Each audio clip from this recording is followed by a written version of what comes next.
Assalamu alaikum warahmatullahi wabarakatuh, ladies and gentlemen, and welcome to another video. Today we're going to look at a debate that happened between Apostate Prophet and Deen Response. In this debate, Apostate Prophet made some outrageous claims. So today we're going to look at 5 claims that he made and we're going to debunk them. So let's get to it. So the first claim he makes is regarding Quran chapter 19 verse 28 made a huge blunder. Apparently that Allah or Prophet Muhammad sallallahu alaihi wasallam have made a huge mistake, and that Prophet Muhammad sallallahu alaihi wasallam did not know that Aaron is not the brother of Mary, and such that is a contradiction. Therefore the Quran is debunked. So ladies and gentlemen, let's look at that claim and dissect it. So first and foremost, let's read the verse and see what it actually says. O sister of Aaron, your father was not indecent man, nor was your mother unchaste. So the problem in question is O sister of Aaron. Obviously Aaron was long gone by then, and he is indeed not her brother. Now funny enough,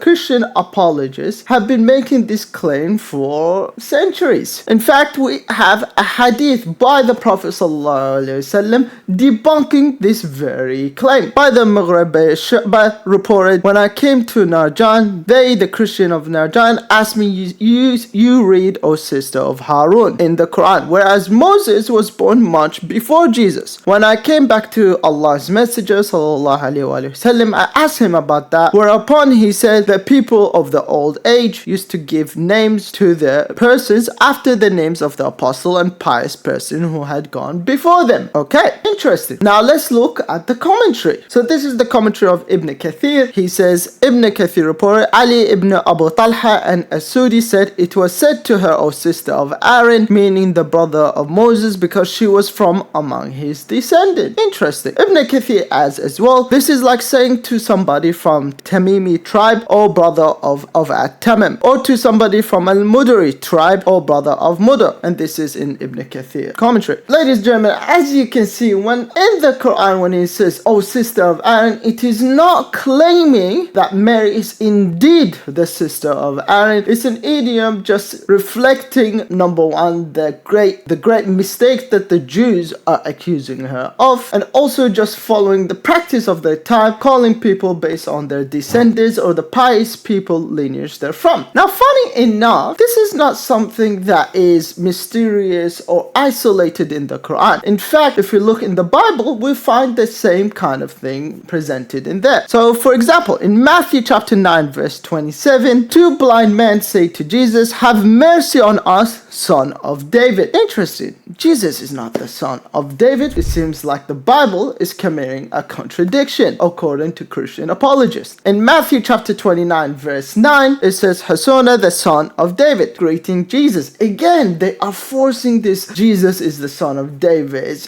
in a contradiction. In John chapter 8 verse 39, they answered and said to him, Abraham is our father. And Jesus said to them, if you were Abraham's children, you would do the works of Abraham. It seems here that Jews are claiming, according to the Bible, to be the children of Abraham. It seems like Abraham has been having a lot of children. So according to the Bible, and we do the same method that Christian apologists try to attack the Quran, it seems that here we find a contradiction in the Bible. It's either that, or it seems that the Quran uses the same language that is also found in other ancient books. So with that, ladies and gentlemen, I think this is sufficient evidence to debunk AP, and it's fair to say that he's just being ignorant and practicing a little bit of double standards. So let's move on to the second claim. Okay, so the next claim we're going to be moving on to is the claim of Mary, the daughter of Imran. So in Quran chapter 66 verse 12, apparently Apostate Prophet has found a contradiction. So let's look into it. So the verse in question here is chapter 66 verse 12, and the problem here is there is also the example of Mary, the daughter of Imran. Now Apostate Prophet looks at this and he's like, wow, caught them again, ladies and gentlemen. It seems that we found a contradiction in the Quran. But what is the contradiction in question? So according to Apostate Prophet, apparently it's that the Quran confuses Imran, the father of Moses and Aaron and Maryam, with Imran, therefore claiming that the Quran is confusing Maryam with Mary. But the thing is ladies and gentlemen, is that he just makes that claim for no reason. And a lot of Christian apologists, in fact, make this claim without any substantial evidence. They simply cite the verse and then claim and make an outrageous claim without any evidence. But lucky for us, we've got evidence that we can look into. So let's look at what the commentary says. Do they agree with Apostate Prophet? So according to the 14th century Qur'an commentator Ibn Kathir, Imran here is referring to Mary's father. The family of Imran is chosen, and what is meant by this Imran is the father of Mary, the mother of Jesus. And it is not confusing it with Imran, the father of Moses, Aaron, and Maryam. So in the Quranic tradition, there is two Imrans, which is Imran, the father of Moses, Aaron, and Maryam, and also Imran, the father of Mary. Now, there is no substantial evidence from the Christian apologists to debunk that. They will just claim that the best claim Apostate Prophet would make is that there is no evidence that her father his name is Imran, which is an argument from silence. So ladies and gentlemen, he's just making a waffly argument here. He's just making a false claim, strawmanning the Quranic position, making a claim that the Quran never makes. So now we move to the third claim that Apostate Prophet makes. So in Quran chapter 6 verse 74, Abraham calls his father Azra. And now this is where the problem begins. According to Apostate Prophet, this is clearly a contradiction. And he claims the reason for that is because in the Bible, Abraham's father is called Tarha. So this one, we don't need to really delve into this one a lot because it's very and easily refutable. In fact, he makes a couple of fallacies. I'll quickly explain the Muslim position on this one. So for example, in Tafsir al-Jalalain, it says, and mention when Abraham said to his father, Azra, which was his cognomen, his first name being Tarha. So Muslims acknowledge, or majority of tafsirs really acknowledge, that it could be the case that his father's name is Tarha and his nickname is Azra. As in antiquity, it was very common that, to have a name and also a nickname in those times. So number one, making the claim that it cannot be the case that his father might have a nickname is absolutely baffling. And it's something that he simply cannot prove. What do I mean by that? Apostate Prophet says that's a contradiction, but there is no independent historical evidence for Abraham's father's name at all. We only have religious texts to rely on. So to claim with certainty that his name is not Azra, or he couldn't have the nickname of Azra, is absolutely baffling. It is an assumption, or him assuming that Bible is the ultimate historical authority, which it's not. Just because the Quran disagrees or has a different name to what's in the Bible, it is not automatically a contradiction. And in fact, the reason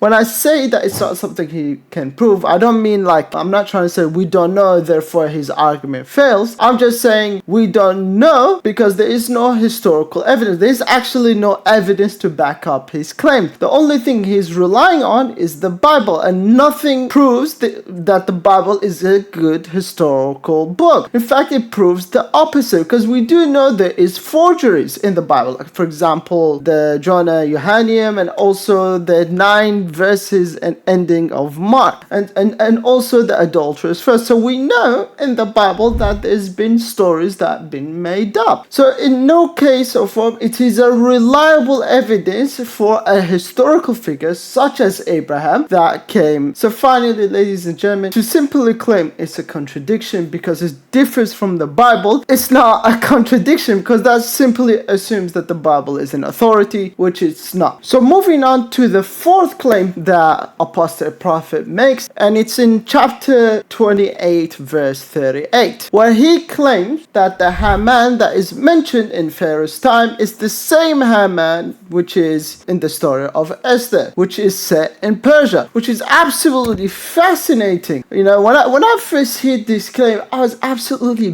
baffled that Christian apologists would go to this length, this low, in fact, right, to find or claim a contradiction just because that's how desperate they are, ladies and gentlemen. So to put it simply, I don't even need to read the Quran. I don't even need to look at the tafsir to where it says. It's a very it's a very fallacious argument. So number one, it's an equivocation, fallacy. It's assuming the Quran's Haman in the story of Pharaoh set in Egypt, it's somehow the same Haman that is in the book of Esther. It's the same Haman, is the same as Esther's Haman, just because they share the same name, which is absolutely diabolical. Nowhere in the Quran or the Hadith or the Muslim scholars do we ever say this is the same Haman, and there is no way or any reason to believe that they are the same Haman just because they share the same name. In fact, I would think this is an absolutely desperate attempt from Apostate Prophet. So that's why when you look at the debate that he made, it was a lot of machine gun tactics that Christian apologists tend to do. They would just throw 10 and 20 apparent contradictions without even elaborating on any of them. Finally, it's also an argument from ignorance. Many of the Christian apologists will claim